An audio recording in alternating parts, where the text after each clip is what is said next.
Have you ever seen this one?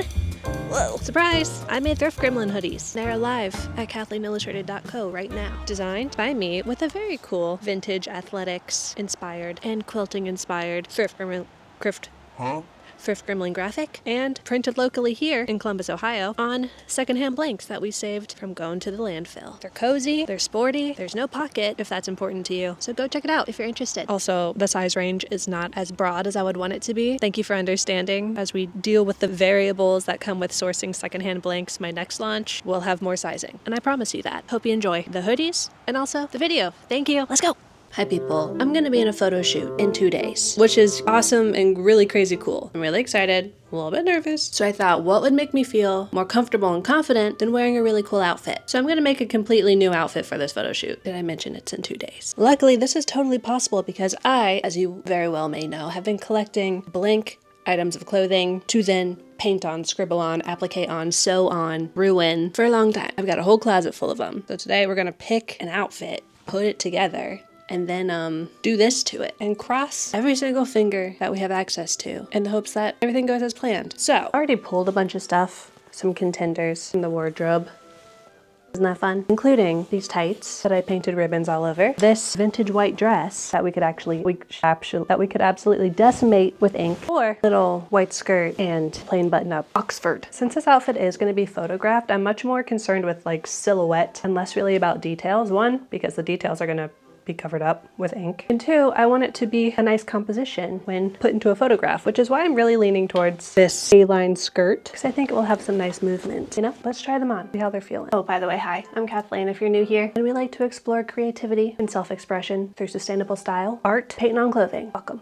Okay, let's try this on. First, we've got a little vintage dress. I fear this might not fit me super well right now. It's almost a little too flimsy. I wanted something that's with more structure, you know? Although the shoulders are certainly structured, and they're even maybe a little too shouldery for me. But I do love just the vintage dress of it all. Okay, it's a maybe. I actually kind of like the huge shoulders. Surprise, surprise. Let's see what else we have. This is feeling fun. Dressy top layer with a little bit of shape in the bodice. Floaty bottom layer. This is a good start. Okay, here's where we've landed. Button-up shirt, white skirt. All of this is thrifted, by the way, of course. It's best if you use natural materials. So like the shirt's gonna be great because it's cotton. The skirt's like a poly mix, so the ink might be a little bit lighter, but that is okay. And then, how could I forget, I literally already have a piece in this style, this kind of corset-y structured tank top that I made this really cool blurry plaid all over. So I thought we might carry the plaid onto the skirt, onto the shirt, and then add some other just like drawings to it as well. So now we have to decide what technique we're gonna use, because this was made using Sharpies, permanent markers, and isopropyl alcohol. I was anticipating doing this technique. Hold on. Doing this more watercolor technique. This is done using powder dyes, like literally painting, almost like watercolor, which feels like will help us get a little more coverage a little more quickly. So I haven't decided yet. But also, finishing touch, I forgot I had these white little vintage heels. These are called dyeables. You would just dye your shoes to match your dress. So these are kind of literally a canvas to be dyed. So I think we're gonna draw all over these too. That's why I bought these at the thrift store, with visions of painting all over them. Cute. All right. Hopefully we're gonna end up with something very Vivienne Westwood, tartan fun. Let's start prepping our space.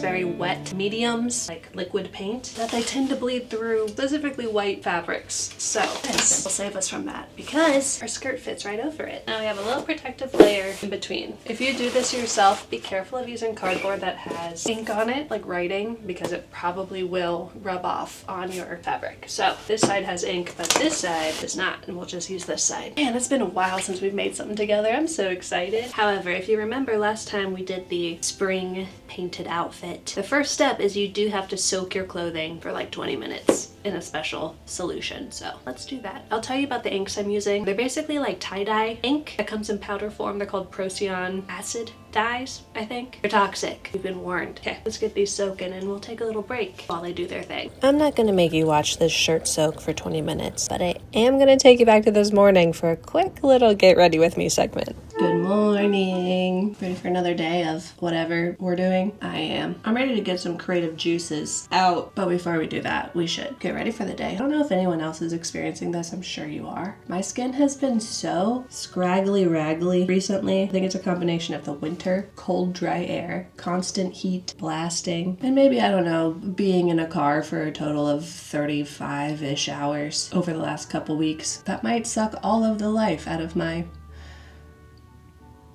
flesh. So, I recently treated myself to this little trio of skincare from Alder, New York, which is a really cool company. It's vegan, it's queer and women-owned indie skincare line, which amazing, obviously. But these tiny little bottles, which are so cute, over $40 a piece, which is, might I say, a bit of a stretch for my wallet. But I was able to get them for $12.99 a piece, which is much more in line with what I usually like to spend on skincare. And it was all thanks to the sponsor of today's video, Marty. Thank you, Marty. If you're not familiar, Marty believes that good food and quality products should be available to all, not just those who can afford premium prices. And they do this by rescuing overstock products that would otherwise go to waste. And Marty could not have entered my life at a better time, I don't think, because I was able to find a bunch of holiday gifts that people would actually want, I hope, including a Maison Margiela candle that I got for my mom for almost 50% off. So if you'd like to discover some cool new sustainable brands without the premium price barrier, you can check out the link down below and use code Kathleen to get 15 bucks off your first order at Marty. Thank you, Marty. Oh, this smells so good. Wow. Okay, back to the shenanigans.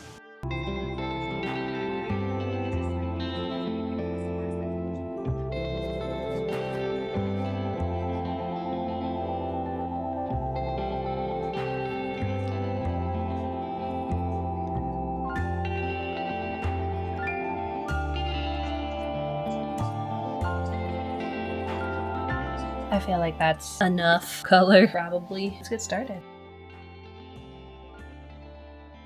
Skirt's been soaking, pulled it out, wrung it out, put it on my little guy, and I think the first thing I'm gonna do is try and replicate this blurry plaid pattern. I'm gonna do that with all of my different dyes that I've already mixed up using, I think this is a 2-inch brush, and I'm just gonna make a grid using a bunch of different colors, and hopefully it's plaid when I'm done. I've done it before, clearly, so what's the worst that could happen? Should we start with blue and purple? Oh yeah, that's the freaking stuff. Oh, girl, you're dripping, girl.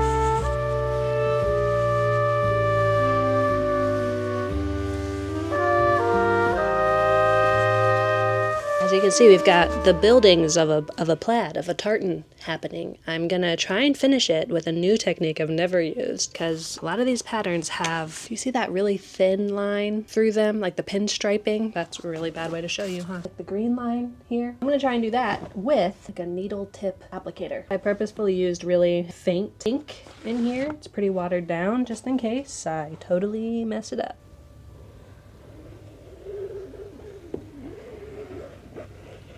Cool. Okay, that just happened. Sorry.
morning. So I'll show you my skirt progress after this. I'll say this right now. We got a lot of work to do today. We have a couple hours before I have to do my real job, day job. So I'm gonna try and squeeze as much as I can into this morning. And then tonight, we might be pulling an all-nighter. There's no way I'm pulling an all-nighter. I think I've pulled an all-nighter like for work or homework. I did it one time in college. And guess what? It wasn't worth it. Anyways, I wanted to show you something I got in my P.O. box because it's very exciting. I've mentioned recently that I'm trying to level up my sewing skills this season, this coming year. And for me, that means trying out some actual sewing patterns, like some indie ones, some more modern ones to learn some new techniques. And there's this awesome designer named Ann Tilley. And I was actually about to buy these patterns myself, and then they just showed up in my P.O. box, which is crazy and fortuitous. Ann sent me the Magic Pants pattern and the new sports ball tee pattern. Isn't this so cool? You know I like a good sports ball silhouette. Thank you so much. I cannot wait to dig into these. I don't even know which one I want to tackle first. Maybe the sports ball tee. Isn't that sweet? I'll link the patterns down below. And if I don't, yell at me in the comments and I'll fix it.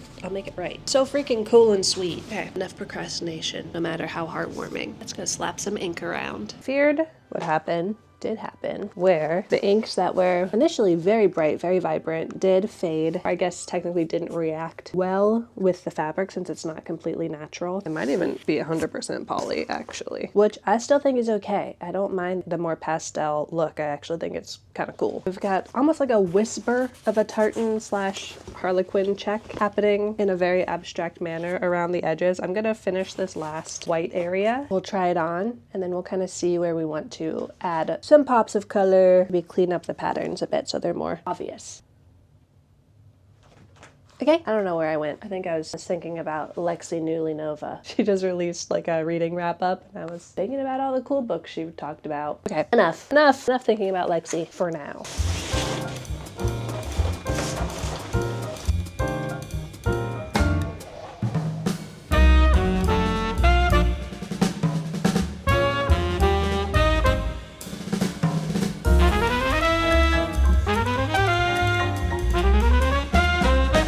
Looking so freaking cool.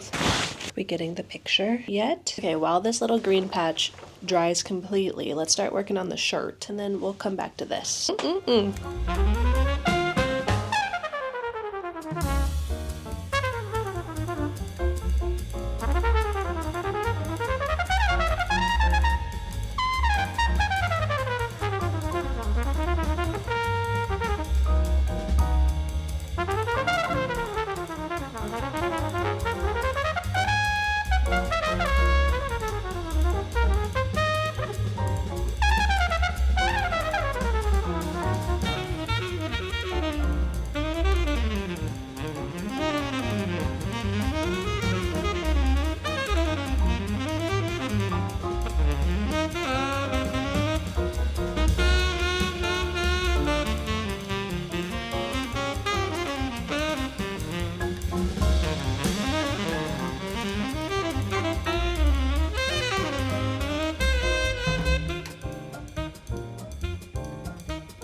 like to see where we've landed with our hand-painted set. Me too. I put it in here so that it wouldn't get wrinkled, and then I promptly folded it in half. It's a lot of colorful fabric. Let's put her on.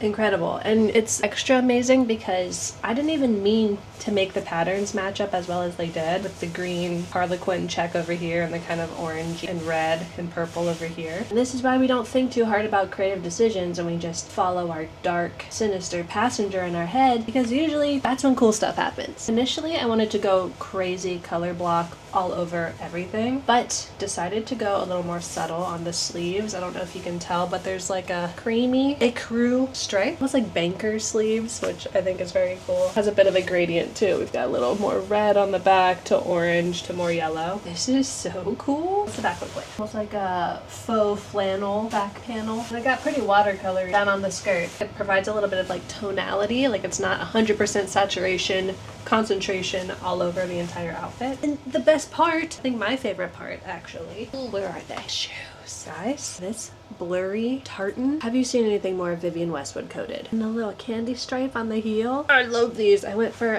something a little lighter on this side, just some blurry florals. And I kept the toes basically white on both of them. Almost so that when I'm wearing these, they look almost normal from the front, but then from the sides, you get a little something, you know? And I've forgot these too. Hold on. Remember these tights from when I painted all those t-shirts? I think they're very sweet. I just did little blurry bows all over them. Should we just put it all on? Let's just put it all on. Tights. Is this a casual, wear it every day to the coffee shop outfit? Yeah, Carrie Bradshaw did it. Why can't I? I'm all crinkled up. This kind of feels like what Diane Keaton, rest in peace queen, would have worn to like a charity gala. I'm kind of imagining it for some sort of holiday party or event, like maybe going to see the Nutcracker. I want a little thin second skin turtleneck underneath, big driving coat on top with these little shoes peeking out the bottom.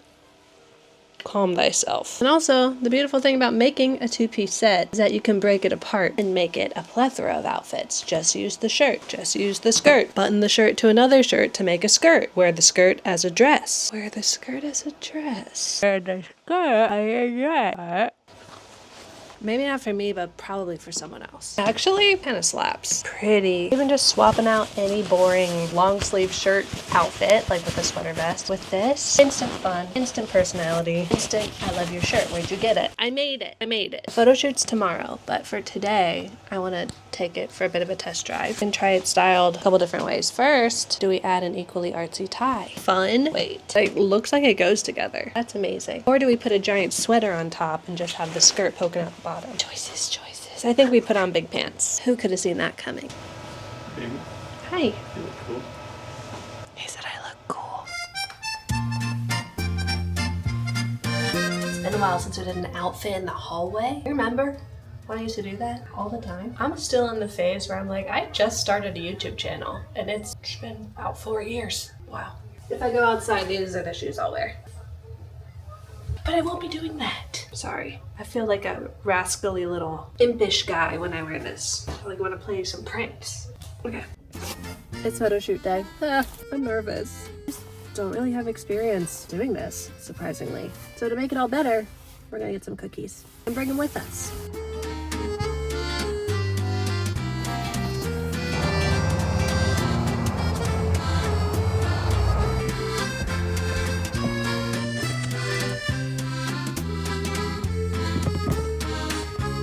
Cute, huh? Perfect.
It is fully 60 degrees in here. Hello. Photoshoot done. So much easier than I thought it was going to be. So quick. And although I can't say what it was for, I can say that it will be available in January sometime. Fingers crossed. What if it all gets just left on the cutting room floor? Who knows? But that was such a fun excuse to just get creative and start splashing some ink around. Anyways, you may notice I'm wearing something. New Thrift Grimmlin merch. And I'm sure I already said at the start of the video, but it is live right now, today. I hope. Listen, this process has been a bit of a tight timeline. I wanted to get them live start of December so that if people wanted them maybe for Christmas gifts, they could. Now it's mid-December, but I'm gonna try and get them shipped out ASAP so that maybe they will still arrive before Christmas. If you want them for a Christmas gift, if you even celebrate Christmas, whatever. International shipping probably won't make it by then, if we're being honest. Anyways, as you can tell, it's a little bit of a different vibe than the heavy metal tie-dye thrift gremlin tees that we did last. If you're new around here, I love graphic t-shirts. I love graphics in general. I'm an illustrator by trade and I used to design graphic tees professionally, and I love sustainability, so I love finding either overstock blanks, t-shirts, hoodies, or dead stock, and then designing cool graphics, printing them on locally, and giving them a second life. With you, with me. I also saw recently that Patty Gonia, the environmental drag queen, love her, is also doing this, printing on secondhand t-shirts. And I'm like, what if we teamed up? Anyways, let me tell you about it. And I also want to show you the process of designing it and getting it printed, because it's fun. If you're artsy, if you're designy, it's fun to kind of see behind the curtain. As you can see, this is a hooded long sleeve garment, and I have it in the same size as I had last time, small through XXL, because it is the same brand as the t-shirts. The brand Junk Food, they do a lot of licensed garments. It's 60% cotton, 40% poly, so not 100% natural materials, which is what I would like to go for, but we'll take what we can get when we're working with secondhand pieces, you know? Anyways, it's so comfortable. Can you see I'm supremely comfortable right now? If you buy your typical size, it will probably hit around the waist. It'll be fitted around the waist because it has this nice big band ribbing here, and then it kind of poofs out into bat wings. Very vintage feeling, especially with these raw edge waffle athletic stripes. And this is really more of like a shirt, a hooded shirt, not necessarily the classic hoodie that you would think, mostly because it's not fleece on the inside. It's like a French terry, almost like waffle knit, if you're familiar, which means it's very lightweight. You can layer it with stuff, layer it under stuff. And it unfortunately does not have a kangaroo pocket, which is a bummer. No pockets here. But I love this thing, and I will say, if you are a gym rat, it's a great pump cover. Wear it to the gym, do your warm up, rip it off, show everyone your muscles. So I wanted to basically think about if Thrift Gremlin University was a thing, if Craft University was a thing, what would their athletic jerseys or collegiate wear look like? So I landed on this really classic collegiate design, but I wanted to add some funkiness, a little grit, a little grime, and that's where the fun came in. Before we even got to the collegiate design, this went through a lot of iterations. Oh my gosh, this whole top row of files on my computer is just dumping grounds. Where should I even start? Okay, first things first, we play with vibes, downloading typefaces, playing around with them. I even bought like a vintage tatting pattern. You know, tatting, like the super fine crochet. I bought an alphabet tatting pattern on Etsy, and then I recreated the full alphabet in Illustrator so that maybe we could have this like lacy thrift gremlin, but unfortunately that was too delicate so that when it was actually mocked up on a shirt, you couldn't really tell what it was saying. So many things you gotta think about. I loved the idea of more of like a folk art treatment, like quilting square text. This is just a typeface. It's called Folk Fest. So I tried that, and that's kind of where I got the idea of using quilting stars somehow in the design. But unfortunately, with this type of block lettering, that makes your words really long because every letter is uniformly sized. And if you have long words like gremlin, things get a little unwieldy. So then I tried throwing them on 2 different lines, but then it didn't take up a full block of the front of a shirt. This one would be fun to use in the future someday. Anyways, then I started playing with arcs, still integrating that little quilt star in there. I also realized that the quilt star can also kind of read as a snowflake, especially with this blue color that we landed with. So it feels very wintry, but it is in fact a quilt star. Lots of playing, lots of playing. Oh my gosh, there's even more. Wow. So I just kept running into the issue of when I mocked these up, they just did not fit well on the front of a shirt. This one was fun, a little spiral. They just did not fill the chest area like I would want them to. So I was like, you know what is tried and true? and always fills the space nicely. Collegiate half arc design. So then I was playing with Thrift Gremlin University, just outlines. Finally landed on just a classic arc, but maybe we put a bow on top of it. So then I got a bunch of bows going on over here. And as I kept narrowing down ideas, I said, let's keep things really classic, really simple, but let's make it a little wonky. So as you can tell, each of the letters is like the H is a little higher than the T, and the I is kind of dropped to the bottom here a little bit. It's not perfect because I wanted this to look unique and worn in and a little bit off kilter because, hey, who can relate, you know? And then I brought in the quilt stars in the center, as well as introducing some stars to the text just to have a little more visual interest, and almost like they would act as a little bit of like distressing when it was actually printed. Like, is that a star or is that just like a little fleck that's been flaked off because the t-shirt is vintage and cool and old, you know? So that's where we landed. Boom. Now we get to do the fun part, which is distressing things and hand adding cracks, which was super fun. Do you guys care about this? This is not an ad for you to buy one. This is me just being excited about a cool design I made. Promise. Did I? Where is it? So I used some distressing around the edges. You see how wobbly it is now? Very cool. Which also led the stars to get like a little chunky. Oh, that's good. That's the good stuff. I added some custom cracks like this, and I knew that the printing was going to be thick so that this crack was actually going to look smaller because the paint was going to kind of puff into the crack. And doesn't this just look so wonky and cool? Ooh, the stars are a little bumpy as well, and that led us to this. How sweet. I'll show you a close-up of some of the distressing. I really love how it came out. So like on the crack right there, it's a lot less noticeable on the final print, but like you could bend it and crack it open. A star in the G. Oh, and you see that it's like puffy. Ooh, and the letters are just like a little wobbly along the edge. Wow. Let me show you how I like to style something a little sportier. I like to pair it with something a little surprising, like the skirt we hand painted perhaps, to keep the vibes a little creative and kooky. The key here, a little pop of whimsy, a little striped long sleeve underneath. Shirt always makes me feel like I'm Reggie from Rocket Power. I love that for me. Perhaps a little sneak. That's all she wrote. I'm so sporty, but artsy at the same time. If you're curious, this is a medium. This is like my typical size, so it's fitted at the waist, although still very stretchy. It just kind of comes in at the waist and then billows out at the sleeves. Pretty cool. All right, that's enough of me. Thanks for hanging out with me this week. I'm gonna be back next week with a very cozy holiday-y, wintry video. We're going to be attempting some last-minute decorations or gifts from the thrift store that people would actually want, and just having a very, very merry, jolly time, or at least attempting to. Hope you're staying warm out there. I hope you're making time to do things that feel refreshing and rejuvenating for your soul, and if you're just getting by day, that's okay too. I love you. You're stinky, and I'll see you next week. Bye!